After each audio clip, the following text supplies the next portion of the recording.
नरेंद्र मोदी ने सीपी राधाकृष्णन को देश का अगला उपराष्ट्रपति बनाने की सोची होगी तो क्यों? नरेंद्र मोदी सीपी राधाकृष्णन के नाम पर क्यों आए होंगे और तमाम जो नाम चल रहे थे, उन नामों को उन्होंने दरकिनार क्यों किया? नरेंद्र मोदी ने एक बार फिर ये साबित किया कि सत्ता जो उनके ज़रिए चल रही और संगठन बीजेपी का, जिसके बारे में खबरों को लोगों के बीच में रखने का पत्रकारों का या मीडिया का अपना एक रास्ता रहा है, कि अनुमान है, अटकलें लगाई जा रही हैं, सूत्र बताते हैं कि उस रास्ते को नरेंद्र मोदी ने बहुत पहले बंद कर दिया और इस बार भी उन्होंने यही साबित किया है। सीपी राधाकृष्णन तमिलनाडु के बीजेपी के नेता, संघ के बहुत पुराने कार्यकर्ता, 17 साल की उम्र में उन्होंने संघ को ज्वाइन किया था संघ के रास्ते को बीजेपी के समर्पित और अनुशासित कार्यकर्ता के तौर पर जाने जाते रहे। महाराष्ट्र में लगभग साल भर से वो गवर्नर रहे। उसके पहले करीब 1.5 साल झारखंड में राज्यपाल रहे। 96 और 98 लोकसभा चुनाव वो तमिलनाडु में से जीत करके आए और कोयम्बटूर के नेता। लेकिन 2014, 19 और 24 के जो 3 चुनाव हुए नरेंद्र मोदी की अगुवाई वाले, उन चुनाव में उनको जीत नसीब नहीं हुई। फिर क्यों? इसके 3 कारण माने जा सकते हैं या उनकी बात आप कर सकते हैं। पहला ये कि जो राजनीति के जानकार हैं और नरेंद्र मोदी की अगुवाई में चलने वाली सरकार और उनके कहे से चलने वाली बीजेपी। इन दोनों का संघ के साथ थोड़ा टकराव चल रहा है लंबे समय से। अनमन सिंह है और मोहन भागवत के कुछ बयानों को बीजेपी और नरेंद्र मोदी के लिए इशारा मान करके कई बार चर्चाएं होती रही हैं। इस बार नरेंद्र मोदी ने 15 अगस्त के मौके पर लाल किले की प्राचीर से आजाद भारत के इतिहास में शायद पहली बार ऐसा हुआ कि प्रधानमंत्री ने संघ की तारीफ की।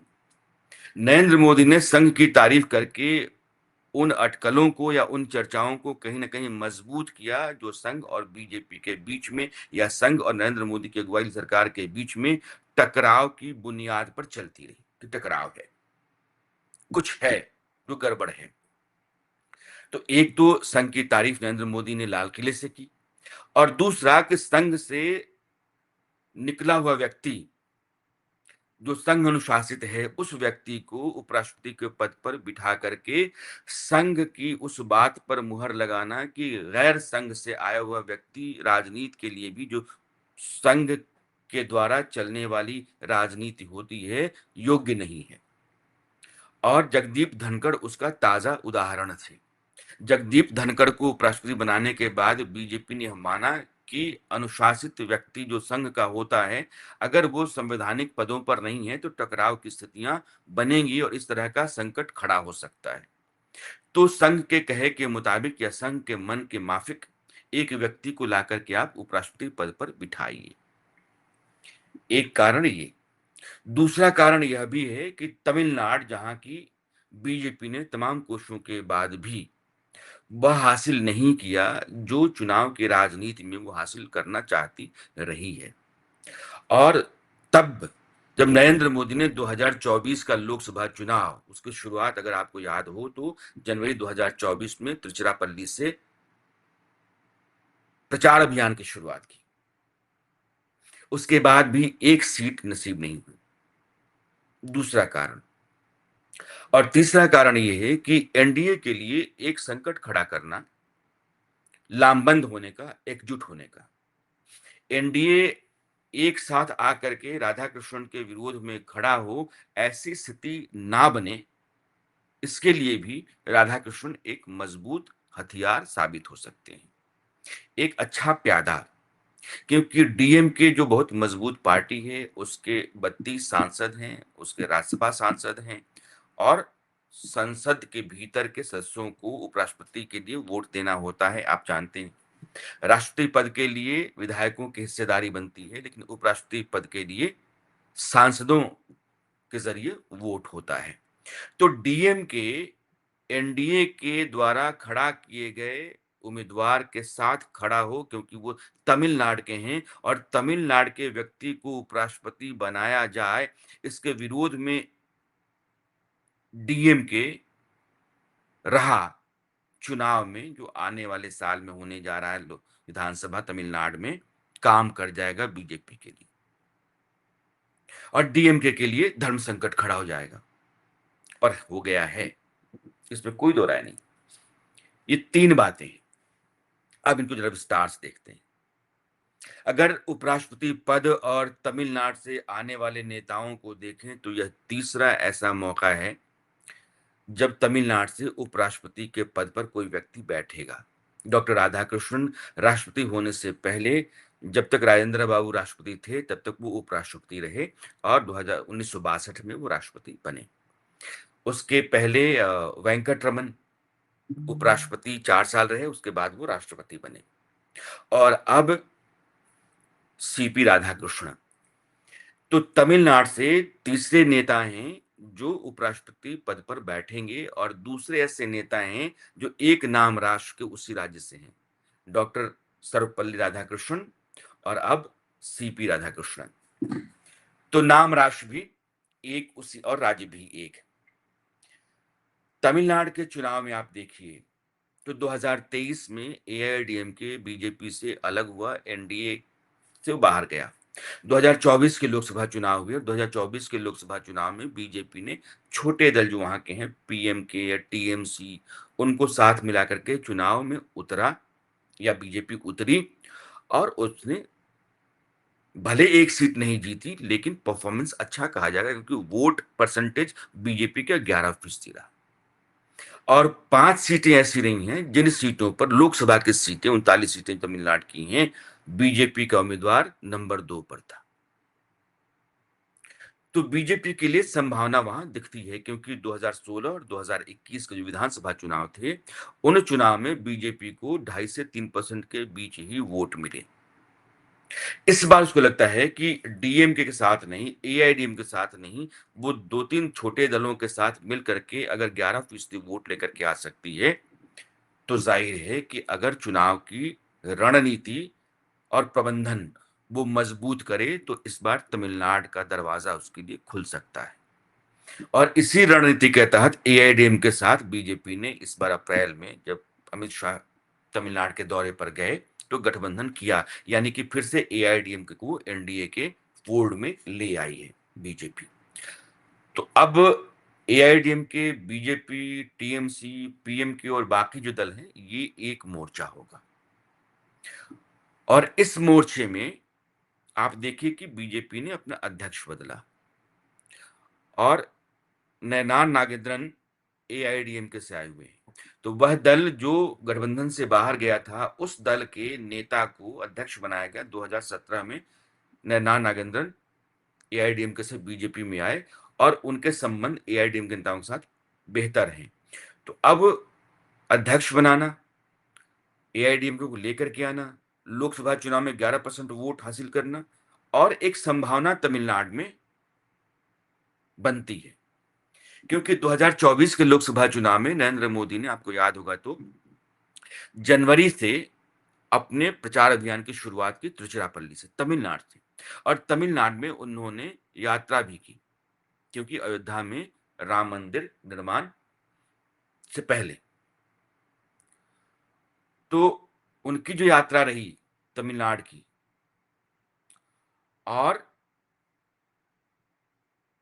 सेंगोल लोकसभा या संसद भवन में स्पीकर की कुर्सी के ठीक बगल में स्थापित करने का मामला हो या काशी तमिल संगम की परंपरा शुरू करने की बात हो, तमिलनाडु के साथ बीजेपी को जोड़ करके तमिलनाडु के भीतर बीजेपी की जमीन जनाधार बढ़ाने की कोशिश नरेंद्र मोदी ने बहुत की और उसका नतीजा 11% वोट में तब्दील हुआ।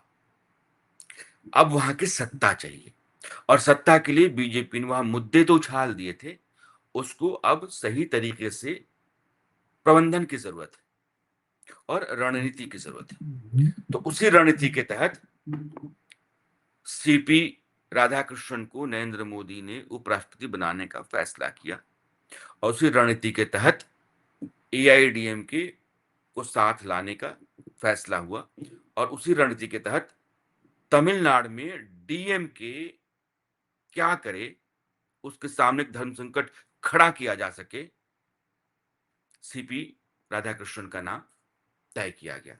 अब आप देखिए कि क्यों डीएमके सीपी राधाकृष्णन का विरोध करती है, तो तमिलनाडु में उसके लिए मुश्किल हो जाएगी। या तो फिर जो इंडिया गठबंधन है, वो डीएमके के ही किसी नेता को आगे करे उम्मीदवार के तौर पर। और अभी मैं कहीं पढ़ रहा था कि वो तिरुचि सिवा जो राज्यसभा सांसद हैं डीएमके के, उनका नाम चर्चा में आया है कि इंडिया अलायंस की तरफ से उनको लाया जा सकता है। लेकिन अगर डीएमके का उम्मीदवार नहीं होता है, तो डीएमके को राधाकृष्णन का समर्थन करना पड़ेगा, राज्य की राजनीति की मजबूरी है। और मुझे ख़्याल है कि जैसे द्रौपदी मुर्मू के चुनाव में इंडिया अलायंस का हिस्सा होने के बावजूद जेएमएम ने द्रौपदी मुर्मू की उम्मीदवारी का समर्थन किया था। या प्रतिभा देवी सिंह पाटिल आपको याद हो तो उस समय शिवसेना एनडीए का हिस्सा थी और प्रतिभा देवी सिंह पाटिल यूपीए की उम्मीदवार थी। उनका समर्थन शिवसेना के किया गया था क्योंकि वो महाराष्ट्र से थी। तो महाराष्ट्र से होने के नाते शिवसेना उनका विरोध नहीं कर सकती थी, इसलिए प्रतिभा सिंह पाटिल का समर्थन शिवसेना ने किया था। ठीक वैसे ही जैसे द्रौपदी मुर्मू का समर्थन जेएमएम ने किया था, डीएमके को राधाकृष्ण का समर्थन करना पड़ेगा। तो यह जो स्थितियां अभी हैं, इन स्थितियों में आप कह सकते हैं कि नरेंद्र मोदी के लिए तमिलनाडु जो है, अभी वो कसर बाकी है।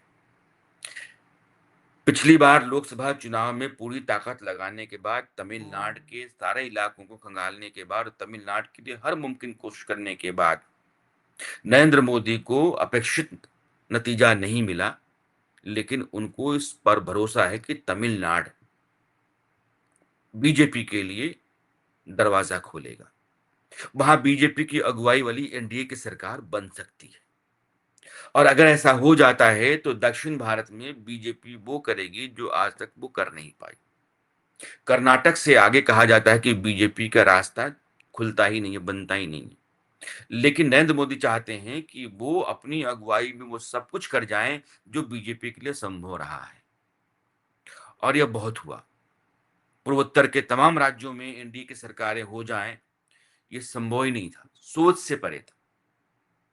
और तमिलनाडु जैसा राज्य जो द्रविड़ आंदोलन से उपजा हुआ है, द्रविड़ राजनीति ने आज तक तमिलनाडु को दो पार्टियों के बीच में हमेशा बांध करके रखा, एआईडीएमके और डीएमके।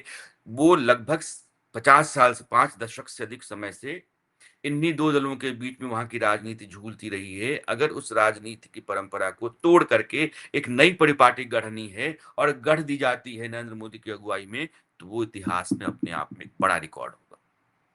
एक असंभव सा काम नरेंद्र मोदी कर गुजरना चाहते हैं। और तमिलनाडु में अगर एनडीए की अगुवाई वाली सरकार बन जाती है तो 2029 के चुनाव में बहुत फर्क पड़ जाएगा। वो लोकसभा नतीजा कुछ अलग होगा। और इस चुनाव को, तमिलनाडु के चुनाव को आप 2029 के लोकसभा चुनावों की पूर्व पीठिका के रूप में भी मान सकते हैं, या उससे पहले की बीजेपी की तैयारी के तौर पर भी ले सकते हैं। मुझे लगता है कि नरेंद्र मोदी चौंकाया सबको, बताया कि अनुमान अटकल मत लगाइए। वहां तक कोई अनुमान अटकल नहीं जाता है जहां वो बैठे हुए हैं। लेकिन ये सधा हुआ और बहुत सोचा समझा निर्णय है, और बताता है कि नरेंद्र मोदी की जो भारतीय राजनीति की समझ है, वो उसका कोई सानी नहीं है। इस वीडियो में इतना ही। मेरी आपकी मुलाकात फिर होती है। नमस्कार।